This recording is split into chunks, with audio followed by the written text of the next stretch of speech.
చాలా రోజుల తర్వాత ఒక థ్రిల్లర్ సినిమా నన్ను క్లైమాక్స్ వరకు సీట్ ఎడ్జ్ లో కూర్చోబెట్టింది. జియో హాట్‌స్టార్‌లో స్ట్రీమ్ అవుతున్న 'దృఢం' మూవీని చూశాక నాకు ఫస్ట్ అనిపించింది ఇదే. కానీ ఈ సినిమా స్టార్ట్ అయ్యే విధానం చూస్తే ఇది కూడా నార్మల్ ఇన్వెస్టిగేషన్ థ్రిల్లర్ లాగానే అనిపించింది.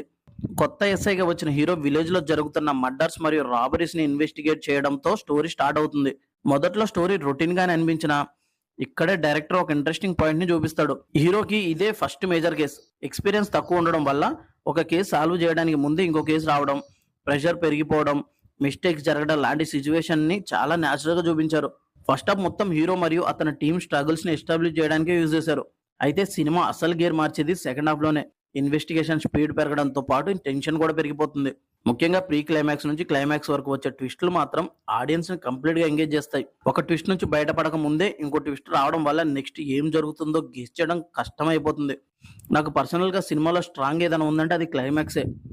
సినిమాలో పాజిటివ్స్ గురించి మాట్లాడితే షేన్ నిగమ్ యాక్టింగ్ చాలా బాగుంది. సెకండ్ హాఫ్ ఫస్ట్ హాఫ్ కన్నా స్ట్రాంగ్ గా ఉంటుంది. ప్రీ క్లైమాక్స్ మరియు క్లైమాక్స్ ట్విస్టులు మాత్రం హైలైట్. బీజిఎం సస్పెన్స్ ని బాగా ఎలివేట్ చేసింది. సినిమాటోగ్రఫీ థ్రిల్లర్ మూడ్ ని మెయింటైన్ చేసింది.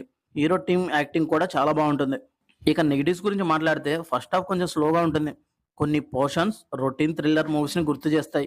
ఓవరాల్ గా దృఢం పర్ఫెక్ట్ థ్రిల్లర్ కాకపోయినా ప్రెసెంట్ ఓటీటీలో ఉన్న బెటర్ థ్రిల్లర్స్ ఆప్షన్ లో ఇది ఒకటి. ముఖ్యంగా సస్పెన్స్ థ్రిల్లర్స్, ఇన్వెస్టిగేషన్ డ్రామాస్ ఇష్టపడే వాళ్ళకి ఈ సినిమా ఖచ్చితంగా నచ్చుతుంది. ఇది సినిమా చూశాక నా ఒపీనియన్ మాత్రమే. మీరు సినిమా చూసి మీ ఒపీనియన్ కమెంట్లో చెప్పండి. ఇలాంటి హానెస్ట్ మూవీ రివ్యూస్ కోసం మన ఛానల్ని సబ్స్క్రైబ్ చేసుకోండి.